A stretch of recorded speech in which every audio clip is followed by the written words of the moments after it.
Olá, boa noite. Você que acompanha a TV Câmara, está começando mais uma edição do programa Educação e Cidadania. Hoje a minha convidada é a facilitadora do Grupo Maturidade Ativa do SESC Passo Fundo, Mônica Novello. Mônica, boa noite, bem-vinda à TV Câmara. Boa noite, obrigada.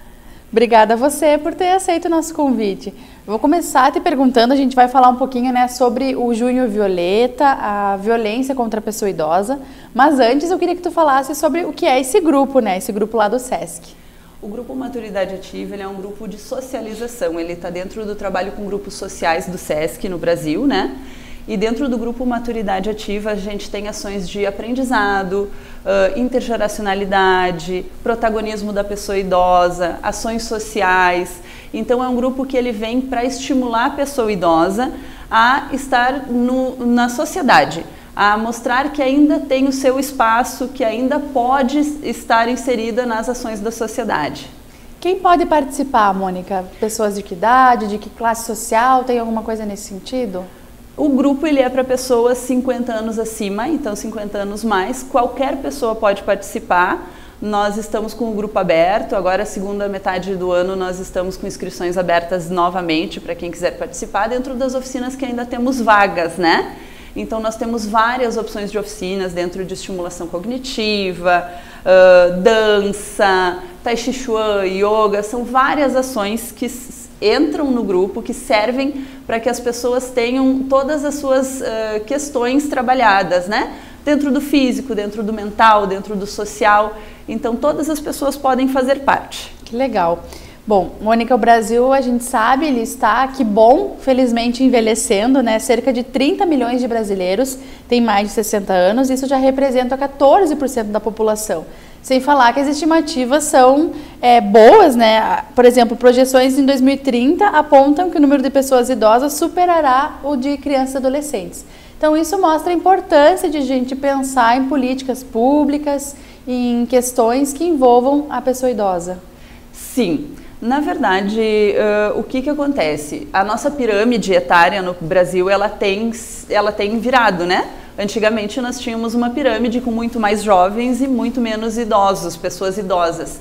E hoje essa realidade ela está mudando de uma forma assim ampla, A gente vê que em países que são desenvolvidos, países da Europa, essa mudança estrutural da população, ela demorou em média uns 100 anos para acontecer.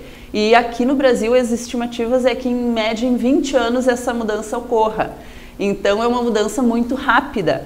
E aí vem a importância dessa preparação, da preparação da pessoa desde a sua vida ativa, da sua vida jovem, para ter um envelhecimento saudável, para ter esta vida madura com maior qualidade. E aí sim parte da pessoa esse cuidado, Parte de mim ter uma vida ativa, um cuidado com a minha saúde, alimentação, esse entendimento que eu vou ter uma etapa de vida idosa, de pessoa idosa, em que eu vou ter que estar com uma qualidade de vida, mas também de políticas sociais. E essas políticas sociais é o que a gente vem trabalhando muito dentro de grupos, dentro dos conselhos, para que essa política, quando chegar esta virada da nossa pirâmide, ela esteja muito bem estruturada, ela já tem um caminho muito bom andado, mas ainda faltam muitas coisas, Claro, perfeito, é um caminho longo, Hoje o grupo tem quantas pessoas, quantos idosos que participam? Hoje em Passo Fundo nós temos 247 idosos participando do Grupo Maturidade Ativa, dentro das mais diversas oficinas que nós ofertamos. Já tivemos mais em anos anteriores, mas para que a gente atenda com qualidade, para que tenha um serviço de qualidade ofertado, nós estamos nessa média de alunos no grupo. Mas mais de 200 pessoas é bastante coisa, Bastante. Bom, nesse sentido, então, existe uma campanha nacional também, que é o Junho Violeta, e a qual o SESC faz parte, criou ações, algumas atividades em alusão ao tema. Explica um pouquinho pra gente que evento aconteceu lá no SESC agora nesses últimos dias com relação ao tema Junho Violeta. Explica um pouquinho para nós. O Junho Violeta é um mês voltado à conscientização da violência contra a pessoa idosa. Essa data ela foi instituída pela Organização das Nações Unidas, no dia 15 de junho, em 2011. É uma data mundial, então. É uma data mundial. Não é nem nacional, como eu falei. Não, ela é mundial. Então, no dia 15 de junho é o dia de alusão ao combate à violência contra a pessoa idosa. E aí, em relação a isso, o SESC, como entidade, junto com o Conselho Municipal do Idoso, junto com o COMAI e outras entidades que trabalham a questão das pessoas idosas, pensou em fazer um evento para que traga essas informações, para que a gente divulgue também a rede de proteção e tratamento dessas violências, né? Então, no dia 14 de junho aconteceu um bate-papo no Teatro do SESC. Esse bate-papo ele foi uma realização do Conselho Municipal do Idoso, COMAI, SESC, várias entidades que estavam envolvidas para que a gente trouxesse essas informações às pessoas idosas e também a toda a sociedade, para que as pessoas pudessem também conhecer, saber e entender as violências que o idoso pode sofrer. Porque são vários os tipos de violência. Violência patrimonial, violência estrutural, violência institucional, psicológica. Então, são vários os tipos de violência. E muitas vezes são violências veladas, que a pessoa não entende que está sofrendo aquela violência. E uma violência que tem crescido muito hoje é a violência financeira, a violência institucional, estrutural. E aí, nesse sentido, as pessoas não conseguem entender essas diferenciações, não conseguem entender quando está acontecendo essa violência. E aí é importante esse trabalho, junto com os vários outros atores dessa rede, para que as pessoas idosas também possam se conscientizar do que vem acontecendo e poder denunciar também. O idoso, muitas vezes, por ter, claro, uma relação afetiva, né? A violência acontece muitas vezes, a maioria das vezes, dentro de casa, né, Mônica? Sim. Então, ele acaba não percebendo que o limite foi ultrapassado e que, sim, ele está sofrendo uma violência. Explica para nós um pouquinho cada uma delas. Vamos começar pela financeira, claro que o nome já diz, mas quais são os principais casos aí que acontecem? Então, pode acontecer através de instituições financeiras, né? A gente vê muitos golpes via WhatsApp hoje em dia, que tem crescido muito, e esse é um dado que vem acontecendo um crescimento bombástico nos últimos tempos, né? A violência financeira através de golpes via WhatsApp. E o principal público-alvo é o idoso. É o idoso, a pessoa idosa, por quê? Porque a pessoa idosa ela não tem essa mesma intimidade com as redes sociais, com as mídias, com a internet, como os mais jovens têm. Então, daqui a pouquinho ele recebe uma mensagem no WhatsApp dizendo que teve um empréstimo no nome dela e ela vai lá e clica naquele link e aí já acontece toda uma situação que acaba gerando essa violência financeira. Mas também pode acontecer dentro de casa. A pessoa idosa sendo a pessoa que leva financeiramente a casa, sustenta os filhos, os netos, né? Faz empréstimos para ajudar netos e acaba pagando aquele empréstimo que é deduzido da sua aposentadoria, e aí a pessoa idosa acaba às vezes nem tendo dinheiro para comprar os seus próprios remédios. Então a violência financeira ela tem vários vieses, né? E muitas vezes acontece dentro de casa, com os filhos, com os netos, com parentes. E a pessoa idosa às vezes não entende que está sofrendo essa violência pela própria questão emocional com aquela pessoa que está fazendo isso, né? Então, mas eu emprestei para o meu filho, coitado, ele precisava daquele dinheiro.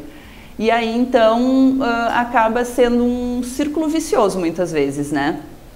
A gente viu que, infelizmente, isso aumentou muito também depois da pandemia. Então, foram outros dados que a rede de proteção, as delegacias, né, o pessoal da polícia envolvido informou que depois da pandemia isso se sobressaiu. Na pandemia, o que aconteceu muito isso. As pessoas tiveram que parar de trabalhar, tiveram que ficar dentro de casa, a sua renda foi diminuída, né? Muitos perderam o emprego e acabou que a pessoa idosa era a pessoa que continuava mantendo a sua renda. E aí ela começou a manter a casa naquele período, porque os demais que residiam junto acabavam não tendo renda ou tendo renda muito baixa. E aí, passando a pandemia, em muitas ocasiões manteve-se isso. Então, é um dado que com a pandemia se agravou bastante. Também tem a questão das pessoas em situação de vulnerabilidade, baixa renda, isso acometer mais esse público? Acontece muito, sim. Na questão de pessoas de mais baixa renda, acontece muito porque a questão é que muitas vezes o familiar ele está desempregado, ele não consegue um emprego digno em função da baixa escolaridade, e aí aquela aposentadoria da pessoa idosa é a salvação, né? Bom, existem outros tipos de violência também, Mônica. Existem instituições que cometem crimes, né? É um crime fazer isso, mas vocês têm visto exemplos, né, de pessoas que fazem isso com idosos, então já enganam o idoso ou levam o idoso, são tendenciosos ao idoso fazer um empréstimo, alguma coisa assim. Essa é a violência institucional. Isso, a violência institucional acontece muitas vezes, por exemplo, as financeiras que facilitam empréstimos para aposentados, né? Que, vem aqui na nossa financeira, a gente facilita o teu empréstimo. Acontece muito, a violência institucional, ela é uma das que mais tem crescido, né? Violência estrutural, institucional. E muitas vezes o idoso ele vê isso como uma facilitação de conseguir aquele dinheiro, ele não raciocina na hora, né? Eu vou pegar esse empréstimo e vai ser descontado do meu salário, é um valor baixinho por mês, mas ele não faz a conta que ele vai pegar, sei lá, um valor baixinho e quando ele terminar de pagar é o dobro, né? Sim, isso infelizmente tem crescido nas grandes cidades, né? Passo Fundo, talvez antes, por ser um pouco mais de interior, não via tanto isso acontecer, mas agora, com o crescimento também, isso é algo, infelizmente, que vem junto. A gente teve dados que foram trazidos nesse debate do dia 14, né? Em relação a esta crescente desses crimes, né? Financeiros, institucionais, dos golpes via internet, né? A própria delegada Carolina nos trouxe esse crescimento das denúncias dos golpes financeiros aqui na região contra pessoas idosas. Então é algo que nos preocupa bastante, porque esses crimes, principalmente os crimes via grupo de WhatsApp, via WhatsApp, são crimes de difícil resolução. Muitas vezes, na maioria das vezes, você não consegue a devolução dos valores, né? Você vai fazer vai fazer todo o processo ali, mas a devolução dos valores acaba não acontecendo, porque não tem como se chegar a isso, né?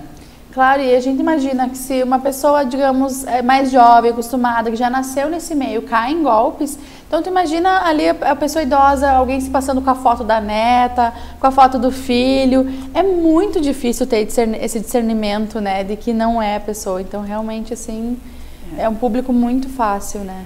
Hoje a gente tem muitas maneiras de golpe, né? Claro que ainda tem, e um dos mais usados ainda é o golpe do bilhete, né? Porque a pessoa idosa ela é muito ingênua nesse sentido, né? Mas é que é uma pessoa pobre, querida, eu vou ajudar. Muitas vezes é na intenção de ajudar mesmo que os idosos caem nesse golpe. Mas tem muito essas questões via WhatsApp, né? Mãe, troquei meu número, anota esse, eu preciso de um dinheiro emprestado. Ou então uma ligação, tio, tia, estou aqui com o meu pneu furado, me manda um Pix. E aí essa ingenuidade da pessoa idosa, muitas vezes, é que faz com que eles caiam no golpe muito mais facilmente. O que não quer dizer que pessoas mais jovens não caiam também. Com certeza. E infelizmente a gente pensa, não, mas o golpe ali que você falou do conto do bilhete, por exemplo, ou esses golpes físicos não existem mais, e existe muito. Eu até tenho um exemplo para contar aqui, que eu já vi 2 casos assim na minha rua, de 2 vizinhos que caíram no mesmo golpe, pessoas idosas, que a pessoa chega vendendo alguma coisa, dizendo, o filho comprou, só faltou me dar o dinheiro. A sua filha tinha encomendado, eu vim buscar o dinheiro, entregar o produto. E aí a pessoa vai lá, paga pensando, né, na boa intenção, e a filha não tinha comprado nada. Então isso, agora recentemente, ainda acontece muito, né? Tu vê o perigo dentro de casa, às vezes na porta de casa, né? Eles são vítimas de algum golpe. Acontece bastante. E a gente aqui, palavras da delegada, a gente aqui é um celeiro para esse tipo de crime, né? Eles saem para ensinar, eles saem daqui para ensinar. E vem pessoas de fora para praticar esse tipo de crime aqui. Eu também tenho um exemplo em casa de uma situação assim, os meus avós receberam um rapaz que não conheciam, falando que ia trocar o filtro deles. E aí, por sorte, o rapaz só deu um golpe barato, né? Mas poderia ter sido muito pior. E entrou até dentro de casa, né? Dentro de casa. A partir daí, todas as recomendações possíveis e necessárias para não abrir para ninguém diferente, né? Claro, e nessas horas que a gente vê a importância de um grupo onde eles podem se comunicar, contar, já aconteceu comigo, ou ter uma facilitadora, alguém que oriente, né? Não precisa muitas vezes ser a polícia, ser alguém nesse sentido, mas uma pessoa da comunidade que faz essa conversa, né? Isso, é bastante importante que a pessoa idosa tenha alguém com quem ela possa contar, né? Com quem ela possa conversar, pedir conselhos, enfim. E esse trabalho é muito forte no grupo. Então, eu percebo assim, pelo menos do meu grupo, né? Que os meus alunos, os alunos do grupo Maturidade Ativa, eles têm essa confiança. Então, sempre que eles têm alguma dúvida, sempre que têm alguma necessidade, eles vêm até mim. Eles me pedem conselho, eles me pedem ajuda, principalmente nessas questões de mídias, né? Que é muito complicado para alguns. E quando tem também as situações próprio dentro de casa, enfim, para que a gente possa aconselhar. Então é muito importante os grupos sociais, os grupos de convívio, né? Para que essas pessoas possam entender, ver as realidades diferentes, possam trocar experiências e assim passar a ter uma visão mais ampla, né? Um entendimento maior dessa questão. Mais do que um grupo de atividade física ou de saúde, é de convivência, né? Convivência. Convivência e aprendizado, né? Porque a gente tinha muito institucionalizado na nossa cabeça, aposentei, agora parei. Na verdade, não. Hoje em dia, a gente tem uma expectativa de vida muito maior do que era no passado. A pessoa se aposenta, às vezes, é viver 30 anos ainda, né? 20, 30. Hoje em dia, quase vivemos mais pós-aposentadoria do que, né? Então, hoje em dia, essa visão de uma vida ativa após a aposentadoria, de que a pessoa, depois de estar aposentada da sua vida laboral, ela ainda pode fazer e trazer para a sociedade, contribuir com a sociedade de uma forma ampla, ela é muito importante. Porque temos pessoas que se aposentaram e ainda tem muito para dar, tem muito conhecimento, tem capacidade de ofertar muitas coisas. E os grupos, eles vêm nessa ideia, vêm nesse sentido, para que a pessoa se aposente, mas não termine ali, né? Que a sua vida ativa tenha uma continuidade. Até porque é necessário, a pessoa que se aposenta e para, ela acaba perdendo funções também cognitivas, físicas, então é necessário esse processo de continuidade, né? Perfeito. Mônica, nós vamos encerrando o primeiro bloco do nosso programa, mas em seguida a gente retorna com mais informações sobre o Junho Violeta e a violência contra a pessoa idosa.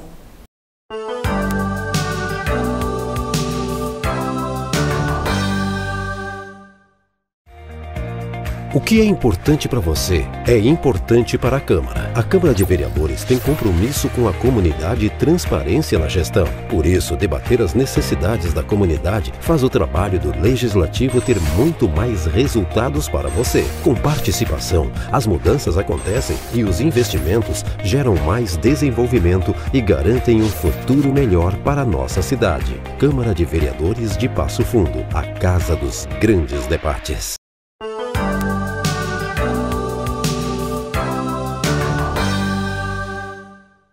Estamos de volta com o programa Educação e Cidadania aqui no canal 16, na TV Câmara, que hoje fala sobre o Junho Violeta, o mês de conscientização de violência contra a pessoa idosa. A minha convidada é a facilitadora do Grupo Maturidade Ativa do SESC, Mônica Novelo.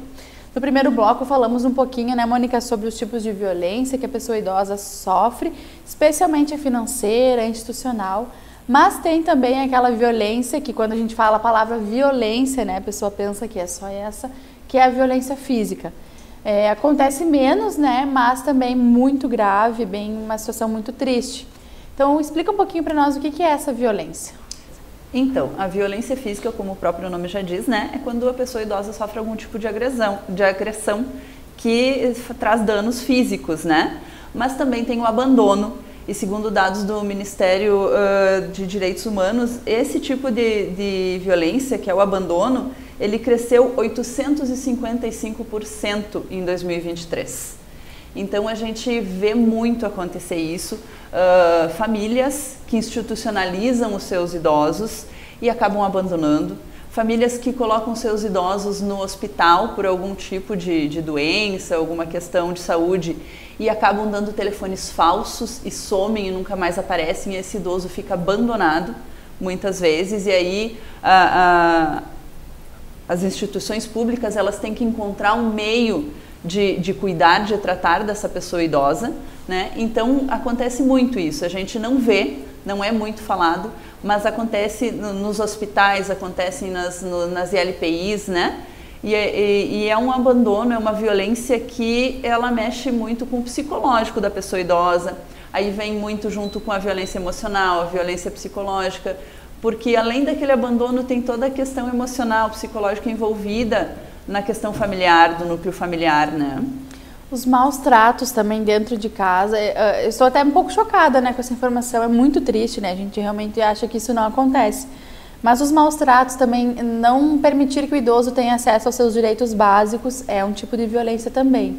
É um tipo de violência, sim, porque muitas vezes a pessoa idosa, ela tem algumas questões de mobilidade, de autonomia que acabam se perdendo, né? E aí aquele cuidador, se ele não tem esse cuidado de dar este apoio à pessoa idosa, a própria questão de você não apoiar o idoso para que ele tenha os seus direitos garantidos, para que ele possa ter um mínimo de autonomia, ele é uma violência, né? E acontece muito dentro de casa, porque muitas vezes os cuidadores não têm esta paciência, não têm este preparo. Porque na verdade fica um filho, fica um neto cuidando e essa pessoa não tem o preparo necessário ou não tem a paciência necessária para aquela questão da pessoa idosa que está ali, né?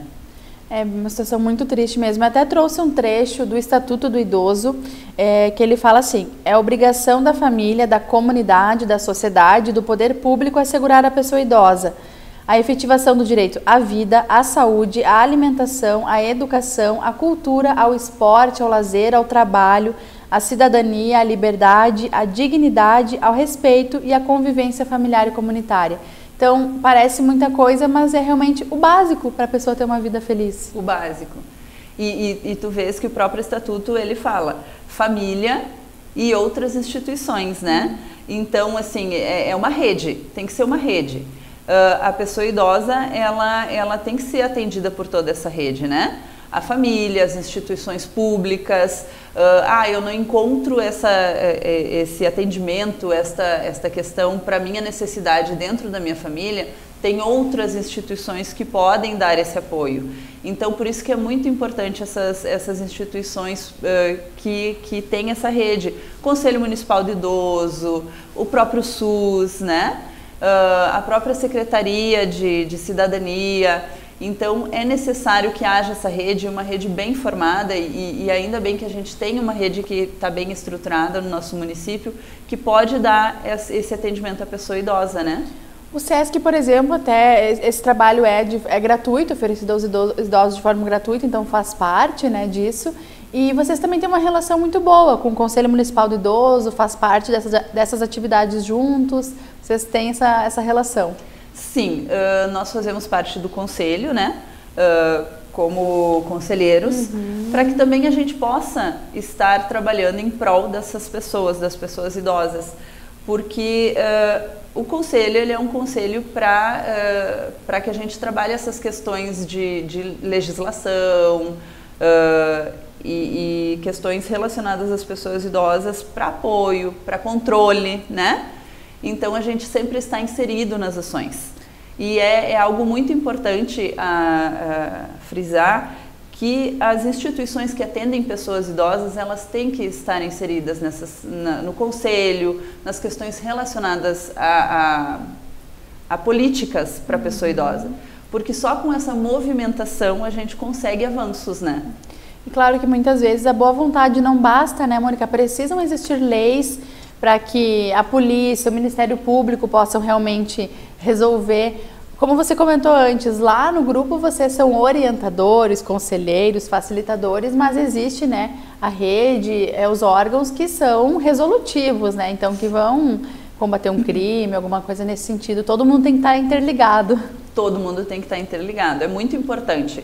Por quê? Porque eu, como facilitadora do grupo, eu tenho que saber como orientar as pessoas do meu grupo, onde elas devem buscar ajuda em casos de violência, em casos de necessidade. Existe o Disque 100, que é uma linha nacional de denúncias, mas o Disque 100 é uma linha nacional, então há uma, digamos assim, uma pequena morosidade na resolução dos problemas, porque primeiro vai para âmbito nacional, aí vem para âmbito estadual, depois para o âmbito municipal, né? Então, o que acontece? Hoje a gente tem o cartório do idoso em Passo Fundo, então as pessoas podem procurar o cartório do idoso para fazer suas denúncias, o próprio Ministério Público, a própria Delegacia de Polícia, né? Então existem essas possibilidades via âmbito municipal que pode ser, e realmente é muito mais rápido a resolução dessas questões, né?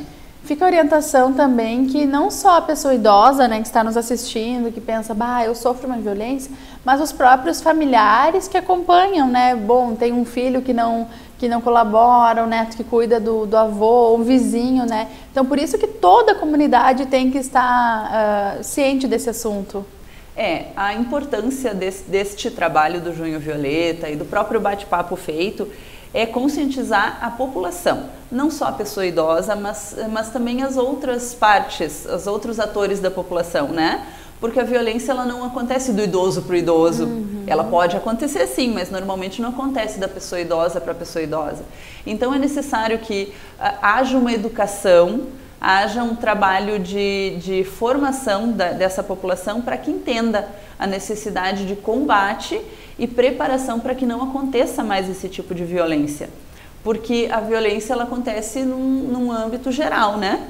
E aí esse trabalho ele tem que ser feito com todos, não só com os grupos de pessoas idosas. E acredito que você falou ali do Disque 100, por exemplo, das denúncias, o idoso às vezes é o último a denunciar. Então precisa que alguma outra pessoa faça isso por ele muitas vezes, né? Eu sempre comento com os meus alunos que eu posso não estar sofrendo a violência, mas eu posso saber de um vizinho, de um amigo. E essas denúncias podem ser anônimas. Então eu posso muito bem denunciar. E essa denúncia vai chegar até o órgão que vai fazer essa investigação. Então é muito importante que eu tenha essa conscientização. Eu estou vendo acontecer, eu vou lá e faço a denúncia e ajudo na resolução. Bom, Mônica, falamos, né, de assuntos pesados, né, infelizmente, mas que precisam ser ditos. Mas para a gente, antes de encerrar o nosso programa, falar um pouquinho, né, das partes boas, o grupo de vocês, então, tem exemplos de pessoas que aprenderam muitas coisas, na terceira idade viram que podiam dançar, que podiam praticar uma luta, uma atividade. Então, são muitas histórias também de superação que vocês encontram por lá. Sim, a gente acompanha muito e acompanha com muita emoção, assim, algumas situações... crescimento, eu posso dizer, de pessoas idosas que muitas vezes entraram no grupo desacreditadas de si. E aí a gente tem um grupo que tricota e crocheta para posterior doação, então é um serviço social que elas praticam lá, recebendo doações de lãs e linhas, então elas fazem roupinhas para bebês, elas fazem mantas, elas fazem várias coisas de crochê e tricô e posteriormente vão fazer essa doação. E elas se sentem tão encantadas e tão felizes de poder fazer isso, porque elas ainda estão doando o seu tempo, elas ainda estão doando o seu conhecimento para ajudar a população. Temos pessoas que entraram e foram para a oficina de dança e ainda agora dentro do Junho Violeta estivemos em Tapera nos apresentando com o grupo de dança, foi lindo, foi emocionante. Então são várias situações assim que você vê o quanto um grupo de socialização, independente sendo o grupo do SESC ou qualquer outro, né, ele é importante nesta fase da vida. Porque hoje a gente não tem mais aquela imagem da vovó sentadinha em casa tricotando para o netinho, né? Pode estar tricotando sim, mas vai tricotar lá no grupo, conversar, trocar experiências, fazer doações, o que faz com que se sinta muito mais parte ativa da sociedade, né? Perfeito. Mônica, queria que tu deixasse antes também o endereço, telefone, se você tem, a forma que a pessoa idosa ou até o familiar que está pensando na mãe, no pai que está lá em casa, pode receber mais informações sobre o grupo. Então, o grupo Maturidade Ativa, a gente está no SESC, aqui na Avenida Brasil, número 30. O telefone para contato é 3313 4318. Pode pedir para falar com a Mônica. Então, eu sempre estou de portas abertas para receber, né? Quem tem interesse, quem tem alguma dúvida, quem realmente quer entrar no grupo, né? Mas a gente tem várias ofertas, né, dentro do grupo de oficinas, de atividades, para que essa pessoa possa se sentir inserida ainda no fazer da sociedade. Perfeito, Mônica, muito obrigada pela tua participação. Parabéns pelo trabalho que vocês realizam também, né? Que seja mais notícias de idosos que aprenderam alguma coisa nova e que estão felizes do que o caso contrário, né? Que sofreram uma violência. Então, parabéns mesmo. Muito obrigada. Obrigada também a você de casa que nos acompanhou em mais uma edição do programa Educação e Cidadania. Hoje falando sobre o Junho Violeta. Uma boa noite e até a próxima semana.